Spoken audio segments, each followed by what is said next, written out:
Masayang pagbati ang ipinaabot namin sa inyong lahat na sumusubaybay at kasama naming nag-aaral lalong-lalo na sa aklat ng Ebanghelyo ni San Juan.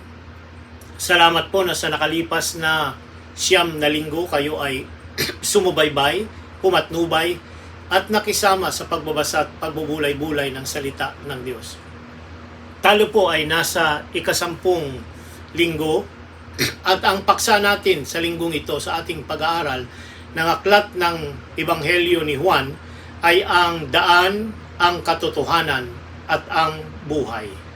Sa ating pagpapatuloy, tayo po ay manalangin.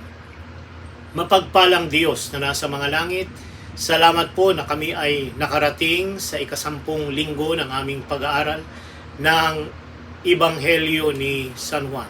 Salamat po na ang Kristo ang nasa sentro nito.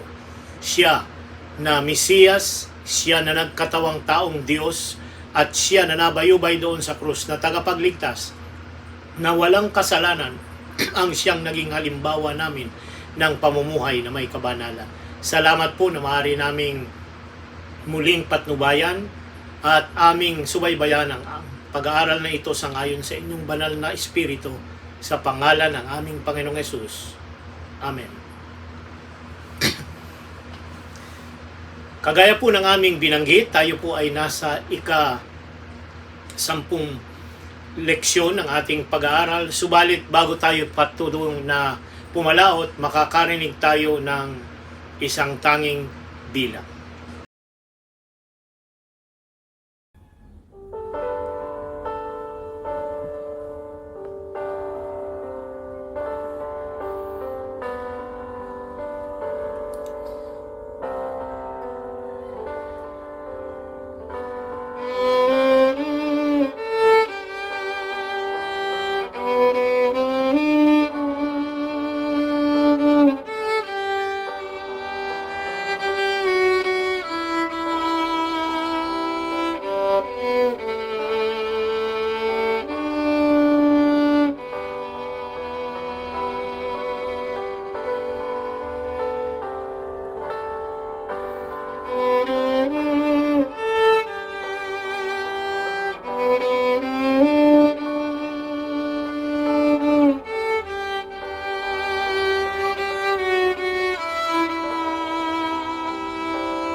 Ang awit na ito naway magdala ng pangako, ng hamon ng buhay at ng katiyakang tayo'y mahal ng Diyos. Kagaya ng ating tradisyon at kostumbre dito sa Sulyap sa Katotohanan, ang sentro ng ating pag-aaral ngayong linggo ay nasa mga bahagi ng banal na kasulatan sa Juan 13:1 hanggang 20, sa Juan 14:1 hanggang 3, sa Daniel 7:27, sa Juan 14:5 hanggang 11, sa Juan 1:14, sa Colosas 1:16 at 17, at sa Juan 5:38 hanggang 40. Ang mga talatang ito'y balikan po natin at muling basahin at ating pag-ugnayin kung paano ang banal na Espiritu'y gagawa upang ang kaisipang nais niya na ating maintindihan ay ating matamo sa ating pag-aaral. Ang susim talata ng ating sanlinggong pag-aaral ay masusumpungan sa Juan 1:18. Ganito po ang sinasabi sa Juan 1:18. Walang sino mang nakakita kailanman sa Diyos. Ang Diyos na tanging anak na nasa kandungan ng Ama ang nagpakilala sa Kanya. Napakaganda ng talatang ito, subalit may tatlong katotohanan na nais ibahagi ni Juan para sa atin. Sa ating mga makasalanan ay wala pong ninuman na nakakita sa Diyos kailanman. Tinutukoy niya ang makasalanan ay takot na humarap at tumingin sa Diyos. Ang ikalawang punto ng talatang ito ay ang bugtong na anak na nasa sinapupunan ng Ama. Yun lamang ang nagpakilala sa Kanya. So meron pong Diyos na tinutukoy dito at yun ay ang Diyos Ama na walang nakakita sa Kanya. Subalit ang anak ang nagpakilala sa Kanya. Ito ay malalim na kahulugan. Marahil ay mga nagsasabi na yung anak ay hindi tunay na Diyos o maliit na Diyos ang sabi ng iba. Subalit papansin po ninyo ang terminolohiyang ginamit dito ay ama at anak. Kapag ako'y nagtuturo sa aking mga estudyante ng simpleng kaisipan ng equality of the persons in the Godhead, yung pagkapantay ng Ama, Anak at ng Banal na Espiritu, ang lagi kong tinatanong ay, kailan nagiging Ama ang Ama? Pansinin po ninyo, hindi po sinabi ritong asawa, kundi Ama. Kailan nagiging Ama ang Ama? Ayan, sa ating panglupang relasyon sa ating mga magulang, pagka ang isang asawang babae ay nanganak, yun ang punto na ang ama ay naging ama. Ang pagkakaroon ng anak ang nagbibigay ng patotoo na siya ay isang ama. It coexists. The fatherhood of God is dependent on the sonship of Christ. Wala pong nauna. Ang ama ay naging ama nang ang anak ay naroroon na. So, the Son was existing and the Father was also coexisting equally with Him. At ang magpapakilala sa Kanya ay ang Kanyang anak.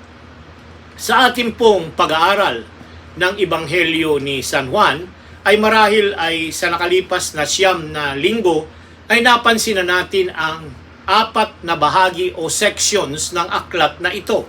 Ang una, ang tinatawag na prologue o yung pasimulang mga pananalita. Ito yung kapitulo 1 hanggang 18. Ang ikalawang bahagi ay ang kapitulo 1:19 hanggang kapitulo 12:50. Ang tawag dito ay ang aklat ng mga tanda. At kapitulo 13:1 hanggang 20:31, ang tawag dito ay aklat o mga kapitulo ng kalwalhatian. At ang huling bahagi ng Juan 21:1 hanggang 25 ay tinatawag na mga huling mga pananalita o epilogue. Ang ating pong pag-aaral ng prologue at ng mga aklat ng mga tanda ay atin ang napansin ang mga mirakulo, mga pagtuturo at mga usapan at talastasan ng ating Panginoong Hesus. Ngayon, ang ating leksyon ngayong linggo ay nakatuon sa ikatlong bahagi at yun ay ang aklat ng Kalwalhatian, the Book of Glory, which is chapter 13 to chapter 20. Nakakaganyak na ating mapansin na ang 7 I am na mga pangungusap ni Jesus ang naging tulay sa aklat ng mga tanda at sa aklat ng Kalwalhatian. Ano yung mga yon? Balikan natin ang 7 I am. Ako ang tinapay ng buhay. 1:6:35, 41, 48 at 51. 4 na beses binanggit siya ang tinapay ng buhay. Ikalawa, ako ang ilaw ng sanlibutan. 8:12 at 9:5. Ikatlo, ako ang pintuan. 1:7 at 9. Ikaapat, ako ang mabuting pastol. 1:11 at 14. Ikalima, ako ang pagkabuhay at ang buhay. John 11:25. At ako ang daan, ang katotohanan at ang buhay. 1:14-6. At ang panghuli sa mga ako, I am. John 15:1-5. The true vine. Ako ang tunay na puno ng ubas. Ito ang nagiging tulay. Ang mga ako nga na binanggit ng ating Panginoong Hesus, ang tulay mula doon sa mga himala, mga mirakulo na kanyang ginawa, natanda na siya yung piniling tagapagligtas, piniling Mesiyas na nagkatawang tao na nakisalamuha sa atin. Ngayong linggo ay pasisimulan natin ang tunay na layunin ng tinatawag nating farewell discourse, mga pagtalakay ng pagpapaalam. At ito po yung introduction ng mga episodes na hinugasan ni Jesus ang mga paa ng mga alagad. Then, it will turn to the I am statement in chapter 14. Simulan natin ang ating pag-aaral ngayong oras na ito sa pangungusap ni Jesus na binigyan ko kayo ng halimbawa. Ang tinatawag nating mga pagpapaalam na mga pagtalakay, farewell discourse or statement, ay mula Kapitulo 13 hanggang 17. Nagbibigay ito ng mga pagtuturo ni Jesus sa kanyang mga alagad, lalong-lalo na sa darating na mga kapanahunan o future.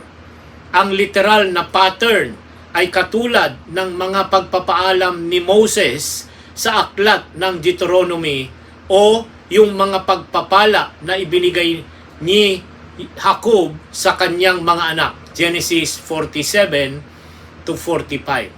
Or yung mga pagtuturo ni David sa kanyang anak na si Solomon, unang Kronikas 28 at Kapitulo 29. Si Jesus ay kanyang kinomfort ang kanyang mga alagad dahil sila'y nagulumihanan na siya'y aalis na, lilisa na. Ang kanyang mga pangako na kanyang ibinigay, Kapitulo 14 hanggang 16 ng Juan, ay ang pangako ng pagbibigay ng banal na Espiritu. Kanyang iprinidik, hinulaan ang kanilang pagdadalamhati na darating, Kapitulo 15 at 16. At yung kanyang pagbibigay ng kalakasang loob sa kanyang mga alagad na manatili silang nagtatapat, 1 Kapitulo 15. Ngayon ay pansinin natin ang 1:13. 1:13, ang talata ay 1 hanggang 20. 1:13, 1 hanggang 20. Bago magpista ng Paskwa, alam na ni Jesus na dumating na ang oras ng kanyang pagpanaw sa sanlibutang ito patungo sa Ama. Yamang minamahal niya ang sariling kanya na nasa sanlibutan, sila ay kanyang minahal hanggang sa katapusan. Nang oras ng hapunan, inilagay na ng Diablo sa puso ni Judas Iscariote na anak ni Simon na ipagkanulo siya. Alam ni Jesus na ibinigay na ng Ama ang lahat ng mga bagay sa kanyang mga kamay, na siya nang galing sa Diyos ay patungo sa Diyos. Kaya't tumindig siya pagkatapos maghapunan at itinabi ang kanyang damit, at siya'y kumuha ng isang tuwalya at ibinigkis sa kanyang sarili.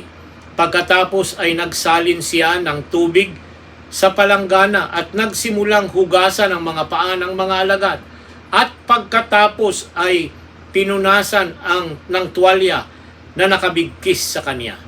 Lumapit siya kay Simon Pedro na nagtanong sa kanya, "Panginoon, huhugasan mo ba ang aking paa?" Sumagot si Jesus sa kanya, "Ang ginagawa ko'y hindi mo pa naunawaan ngayon, ngunit malalaman mo pagkatapos ng mga ito."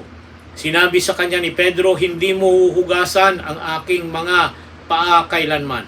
Sinagot siya ni Jesus, "Kung hindi kita huhugasan, ay hindi ka magkakaroon ng bahagi sa akin." Sinabi sa kanya ni Simon Pedro, "Panginoon, hindi ang aking mga paa lamang, kundi pati ang aking mga kamay at ang aking ulo." Sinabi sa kanya ni Jesus, "Ang napaliguan na ay hindi na kailangang hugasan maliban ang kanyang mga paa, sapagkat malinis ng buo ang kanya, kayo'y malilinis na, ngunit hindi ang lahat. Sapagkat nalalaman niya kung sino ang magkakanulo sa kanya, na kanyang sinabi na hindi lahat sa inyo ay malilinis. Kaya nang maghugasan na siya ng kanilang mga paa, ay nakuha ang kanyang mga damit at muling naupo, at sinabi niya sa kanila, "Nalalaman ba ninyo kung ano ang ginawa ko sa inyo? Tinatawag ninyo akong guro at Panginoon, at tama kayo, sapagkat ako nga. Kung ako nga na Panginoon ay guro, ay naghugas ng inyong mga paa, kayo nga ay dapat ding maghugasan ng mga paa sa isa't isa. Sapagkat kayo'y binigyan ko ng halimbawa upang gawin din ninyo ayon sa ginawa ko sa inyo. Katotohanang sinasabi ko sa inyo, ang alipin ay hindi higit sa dakila kaysa sa kanyang Panginoon, o ang sinugo ay higit na dakila kaysa sa nagsugo sa kanya. Kung nalalaman ninyo ang mga bagay na ito'y mapapalad kayo kung inyong gagawin. Hindi ako nagsalita tungkol sa inyong lahat na nakikilala ko ang akin, mga hinirang, ngunit ito ang upang matupad ang kasulatan. Ang kumain ng aking tinapay ay nagtaas ng kanyang sakong laban sa akin. Sinabi ko na sa inyo ngayon, bago ito mangyari, upang kapag ito'y nangyari, maniwala kayo na ako nga. Katotohanang sinasabi ko sa inyo, na ang sino mang tumatanggap sa akin, sinugo, at tumatanggap sa akin, at ang tumatanggap sa akin ay tinanggap niya ang nagsugo sa akin.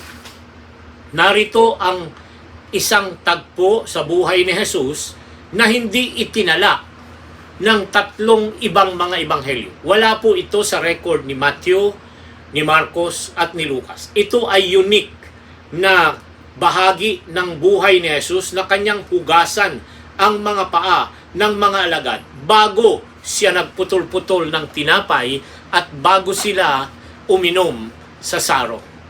Ang bawat isa ay na-surprise sa ginawa ng ating Panginoong Jesus. Hinugasan ang kanilang mga paa at kanyang ipinakita ang pagpapakumbaba at ang kababaang loob na dapat makita sa kanilang paglilingkod.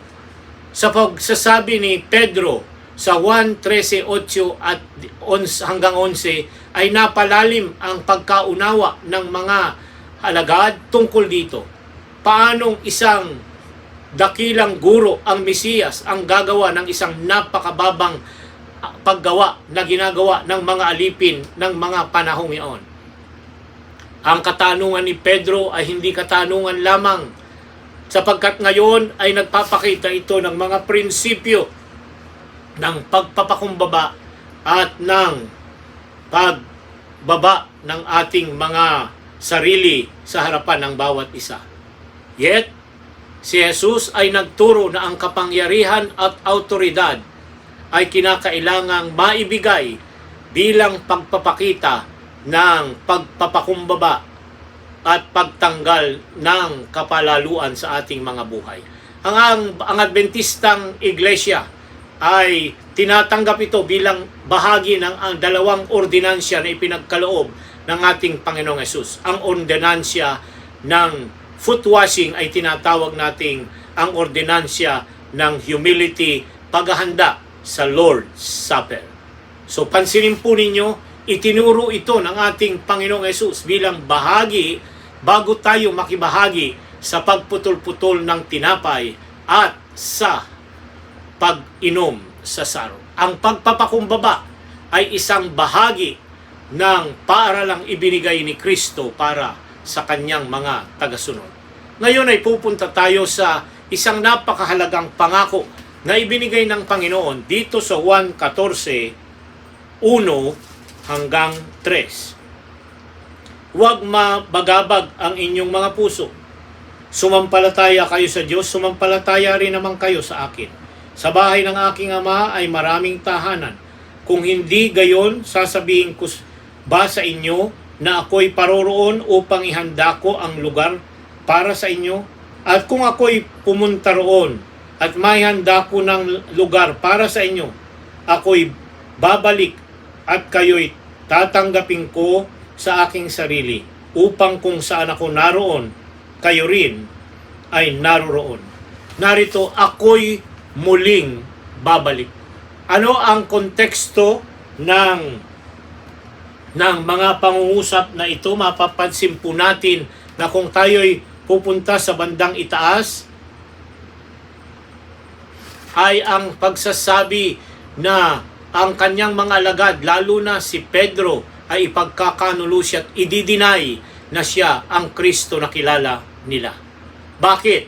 Sapagkat sa pagharap natin ng mga darating na mga pagsubok sa ating mga buhay, baka tayo rin ang isang maging kagaya ng Pedro na nagtiwala na kaya niyang ipag-itayuan ang kanyang pananampalataya. Subalit nang siya'y harapin ng mga katanungan, kung siya'y kasama ni Jesus at kilala niya siya ang nag-deny sa ating Panginoong Jesus.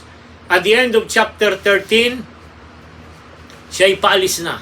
Subalit si Pedro ay nagtanong, saan siya patutungo? At ang sabi niya ay sa kamatayan, sa pagkabuhay, at sa pag-akyat na muli doon sa langit. Si Pedro ay nakahanda, ipagkaloob ang kanyang buhay, talatang 37 ng kapitulo 13. So kaya nga, iprinidik, hinulaan ng ating Panginoong Hesus na siya'y kanyang ididinay. Kaya nga, ito ang naging konteksto na ang nagulumihanan ang mga alagad. Sila'y nagkaroon ng tinatawag nating pag-aalinlangan.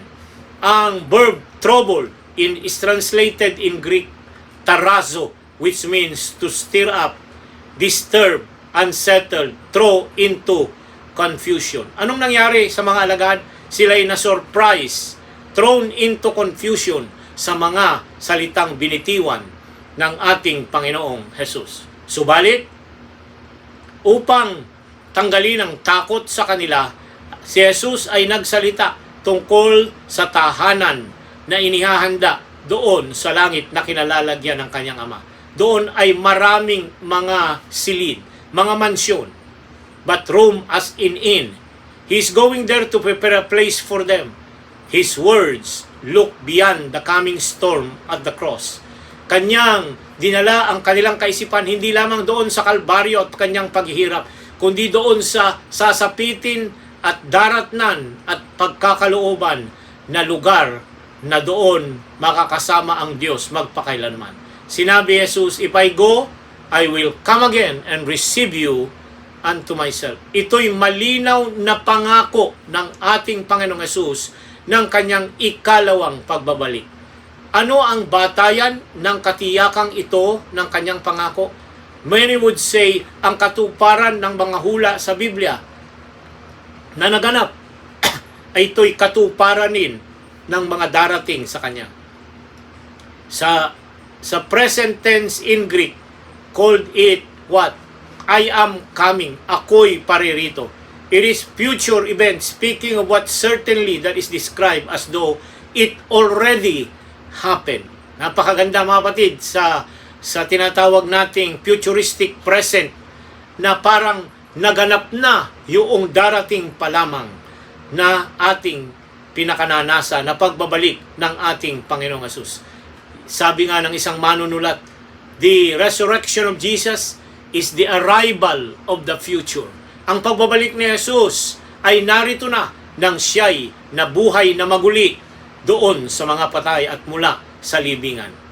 Ako ang daan, ang katotohanan, at ang buhay. Pansinin po ninyo ang Kapitulo 14, 5 at 6. Sinabi sa kanya ni Tomas, Panginoon, hindi namin alam kung saan ka pupunta. Paano namin malalaman ang daan? Sinabi sa kanya ni Jesus, ako ang daan, ang katotohanan at ang buhay. Sino man na hindi makakaparaon sa Ama, kundi sa pamamagitan ko. Ang katanungan ni Tomas ay, hindi namin alam ang daan. Paano namin malalaman? Paano ito tinigon ni Jesus? Ako ang daan, ang katotohanan, at ang buhay. May isa akong nabasang magaling na manunulat na nagsabing, without the way, there is no going. Without the truth, there is no knowing. And without the life, there is no living. Totoo po ng ating Panginoon ang daan. At doon makikita natin kung saan tayo patungo. Siya ang katotohanan upang ating malaman. Without the truth, walang kaalaman. At without life, walang tunay na buhay na masaya at malwalhati. Sa Juan 1:18, yung ating susing talata, ay sinabi siya yung begotten of the Father. God is the one who has made the Father known. To make known in this text, in Greek, verb is exegiomai. Na anong ibig sabihin? To explain, to interpret, to expose.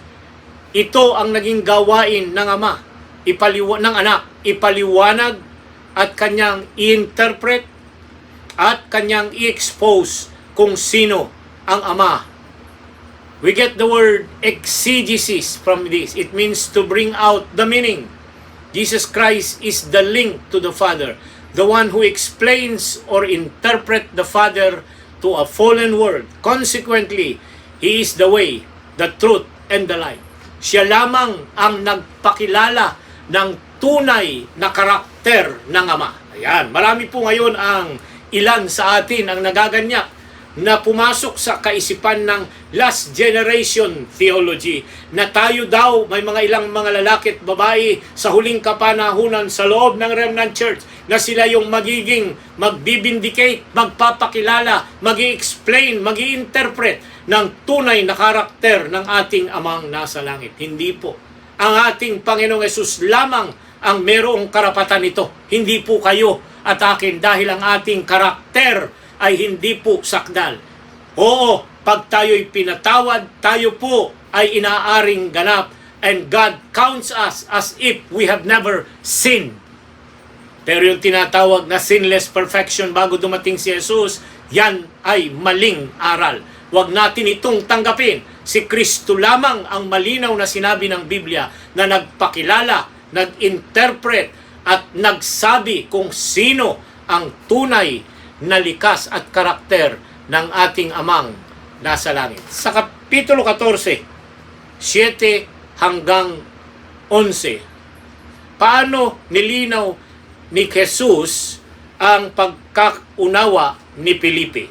7 hanggang 11. Kung ako'y kilala ninyo, ay makikilala rin ninyo ang aking Ama. Mula ngayon, siya'y inyong nakikilala at siya'y inyong nakita. Sinabi sa kanya ni Felipe, Panginoon, ipakita mo sa amin ang Ama at kami ay masisiyahan na. Sinabi sa kanya ni Jesus, mahabang panahon nang ako'y kasama ninyo at hindi mo ako nakikilala, Filipi, ang nakakita sa akin ay nakakita sa Ama.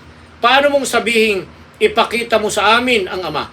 Hindi ka ba sumasampalataya na ako'y nasa Ama? At ang Ama'y nasa akin, ang salitang aking sinabi sa iyo, ay hindi ko sinasabi mula sa iyong sarili, kundi ang Ama na nananatili sa akin ang gumagawa sa kanyang mga gawa. Sumampalataya kayo sa akin na ako'y nasa Ama, at ang Ama'y nasa akin, subalit kung hindi kayo sumasampalataya, kayo sa akin dahil sa mga gawa.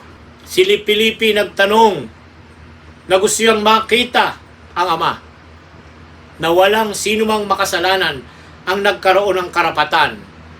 Si Jesus ay sinaway ang maling pagkaunawa ni Filipi sa kanyang pagsasabi na ang nakakita sa akin ay nakakita sa Ama. Ano yon? Hindi po pisikal na pagkakita, kundi yung karakter, yung ugali, yung pagtuturo, yung habag, yung mercy, yung pagpapatawad ng ating Panginoong Hesus. Yung natural na karakter niya sa araw-araw, yon ang karakter ng Diyos na ipinakilala, ininterpret at inexpose ng ating Panginoong Hesus. Siya ang liwanag na nag-illuminate sa daan patungo sa Diyos.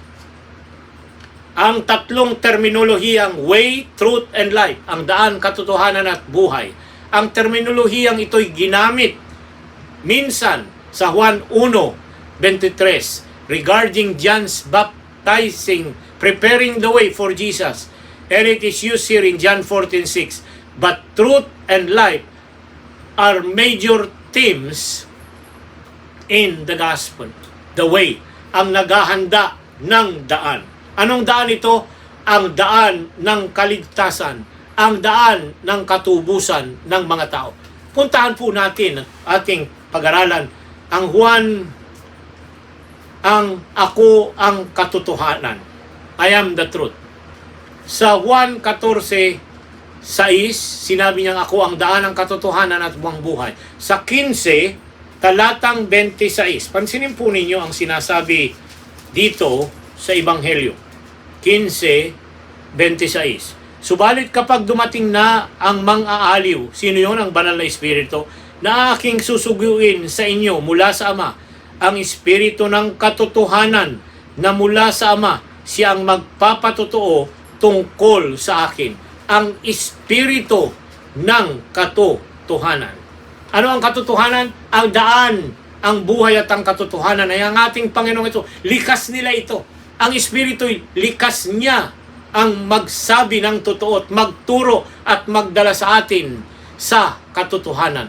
Truth is connected with Jesus, the Word Logos, and with light, it contrasts to darkness. And two, ang mga maling aral at kasinungalingan ay connected sa demonyo at sa kasalanan. Juan 8:44 hanggang 46. Consequently, truth in John is not simply, It's not simply a matter of facts and figure. It does involve such thing. But more than this, the idea of truth contains moral aspect of faithfulness to God and to His will. Ano daw? Ang katotohanan ay ang moral na aspeto ng pagtatapat sa Diyos at sa Kanyang kalooban. There are many who are crying out for the living God, longing for the divine presence. Philosophical theories or literary essay, however brilliant, cannot satisfy the heart. Sabi ni Ellen White, the assertions and inventions of men are of no value. Let the word of God speak to the people. Let those who have heard only traditions and human theories and maxims hear the voice of Him whose word can renew the soul into everlasting life. Christ Object Lessons, pahina 40. Ngayon ay pansinin natin ang mga kasulatan at ang katotohanan. Sa buong Ebanghelyo ni Juan, ang salita, ang katotoang mga kasulatan ay gumagampan ng isang mahalagang tungkulin sa pagsasabi at pagtuturo kung sino ang daan, ang katotohanan at ang buhay. Ang lahat ng ito na sinabi ng Ebanghelyo na nasa banal na kasulatan, luma at bagong tipan, ito po yung scripture na nagsasabi ng katotohanan. This is especially true when it comes to teaching about who Jesus and what He came to do. Sa Juan 5, balikan po natin, Juan 5, ang talata ay 38 hanggang 40. Ganito po ang sinasabi. At walang salita niya na nananatili sa inyo sapagkat hindi kayo sumasampalataya sa kanyang sinugo. Sinasaliksik ninyo ang mga kasulatan sapagkat iniisip ninyo na ang mga iyon ay naroon kanyang buhay na walang hanggan at iyon ang nagpapatutuo tungkol sa akin. Subalit ayaw ninyong lumapit sa akin upang kayo'y magkaroon ng buhay. Narito, sinaway at sinansala ni Jesus ang mga leader ng relihiyon na nakakaalam ng lumang tipan ng mga kapanahonan niya. Pinag-aaralan niya, memorize ang mga hula at tungkol sa Mesiyas. Pulbalit, hindi nila nakilala na ito'y nagpapakitotoo tungkol sa kanya. If you believe, sabi ni Jesus sa 1:5:46 at 46, kung pinaniniwalaan nyo si Moses, maniniwala kayo sa akin sapagkat siya'y sumulat tungkol sa akin. Subalit kung hindi nyo siya pinaniniwala ng kanyang mga sulat, paano kayo maniniwala sa aking mga salita? Bakit mahalaga na ating paniwalaan ang mga salita? Sapagkat ito ang nagliliwanag at nagbibigay ng kaalaman kung sino siya, makilala natin siya personal at ano ang kanyang kalooban. Sa ibang bahagi ng Ebanghelyo at sa aklat ng Exodus, Christ said, "Have you not read what was spoken to you by Christ?" Hindi ba ganinyo nabasa ang sinalita ng Kristo sa Mateo 22:31? Si Zacarias ay ipinangako, kanyang tinukoy ang mga pangako ng Diyos. He spoke by the mouth of His holy prophet who have been since the world began. Luke 1:70. Ang mga kasulatan ay natupad at ang banal na Espiritu ay gumawa sa magitan ng mga labi ni David. May mga ilang mga katanungang for application na dapat nating sagutin bago po tayo tuluyang magwakas sa sandaling ito ng ating pag-aaral. Ang unang katanungan na nais niyong tanungin ninyo sa inyo at sa inyong mga kasambahay, how does the reality of Jesus our Savior, who is a perfect reflection of the Father, impact your life? Ano po daw sa Tagalog? Paano pong ang realidad na si Jesus, ang ating tagapagligtas, ang tunay na perfect na reflection ng Ama, ay magkakaroon ng impact sa ating mga buhay? Paano daw po? How? Kapag siya ang lagi nating tinitingnan, pag siya ang ating pinag-aaralan, pag siya ang ating tinutularan, magiging kagaya tayo ng ating Panginoong Hesus. Ang sabi, by constant beholding, we become changed. Tingnan natin si Jesus, pag-aralan ang kanyang mga aral, at ating sundin ang kanyang pamumuhay at pagsasalita sapagkat siya ang ating humarap. Ang sabi rito, imagine you were Philip and heard Jesus tell you that seeing Him is seeing the Father. What does it mean to see the Father and the Son? Ano ang kahulugan na makita ang Ama at ang Anak? Ang ibig sabihin, walang pagkakaiba ang likas ng Ama at ng Anak. Iisa. Sa loob ng iglesia, mga kapatid, hindi ang mga pangulo, hindi ang mga anghel, hindi ang mga nauna ng mga leader ng iglesia ang ating huwaran. Ang ating huwaran ay ang Ama at ang Anak na inagpakilala sa Ama. Ang likas at ugali nila ang dapat makita at mapag-aralan at ating isakabuhayan sa araw-araw. Ang huli nating katanungan for application ay, how does the certainty of Christ's coming impact our present everyday life? Paanong ang katiyakan ng pagbabalik ng Jesus ng ikalawa ay magkakaroon ng impact o pagbabago sa ating pang-araw-araw na buhay? Kapatid, may dalawa akong ididiin. If you are anticipating the coming of Christ, una, maghahanda tayo araw-araw. Nang ibig sabihin, ang Panginoon ko'y darating, kaya nga't ang aking pagsasalita, ang aking pagkain, ang aking pag-inom, lahat ng ating gagawin, kagaya ng nakatala doon sa huling mga bahagi ng Kapitulo 17 ng Lucas, when the Son of Man ay darating na, ano ang dapat mangyari? Makita sa ating pamumuhay ang pamumuhay ng mga taong uuwi sa langit na bayan. Ikalawa, ibabahagi ko ang katotohanan ito para mas marami ang mahanda sa kanyang muling magbabalik. Ito ang hamon para sa atin. The coming of Christ should motivate us to live godly like Him, but at the same time motivate us to work for others, to prepare for themselves in the coming of Jesus. Mga kaibigan at mga kapatid, makakarinig muli tayo ng isang tanging bilang sa ating pagwawakas.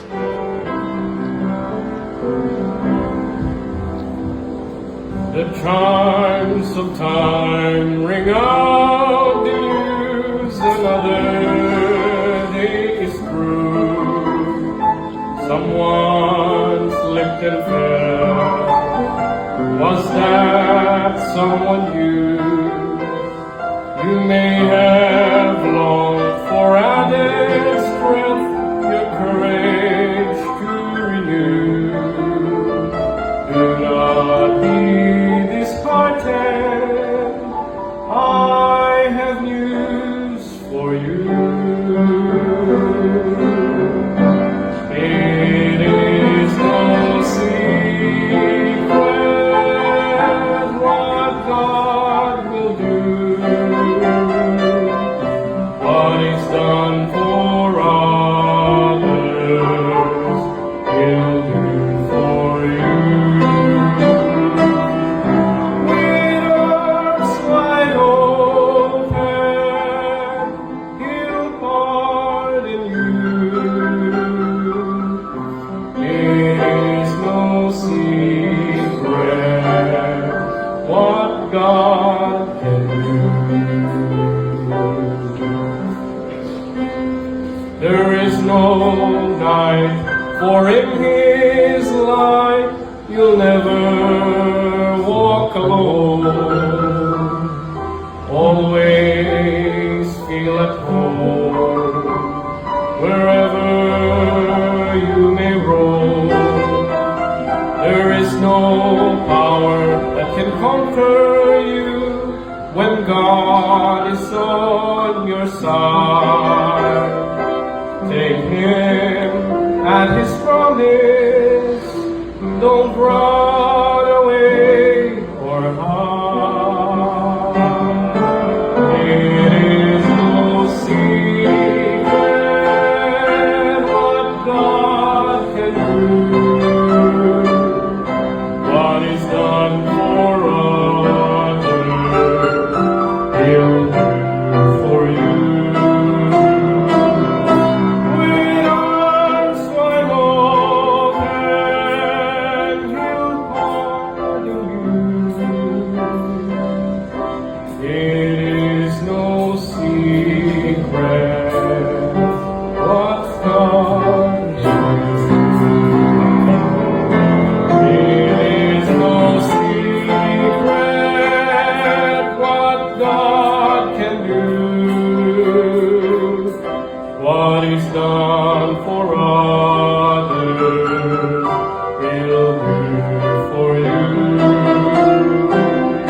With arms wide open, He'll pardon you.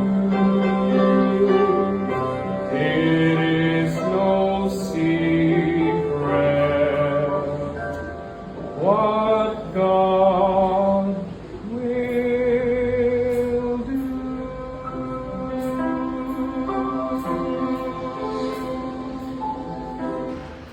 Pagkatapos ng ating pag-aaral na katiyakang si Jesus ay muling babalik, at kung nakakita natin at pinag-aaralan ng kanyang kabuhayan, makikilala natin siya sa magitan ng kanyang mga salita. Ito'y tiyak, panampalatayaan po natin sapagkat may buhay pag tayo'y nanampalataya.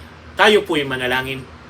Salamat po dakilang Diyos na kayo'y kasama namin sa aming pag-aaral, na ang inyong salita ay buhay, na ang inyong mga pangako na kayo'y muling babalik ay dapat maghanda sa amin at magbigay sa amin ng hamong mamuhay na may kabanalan.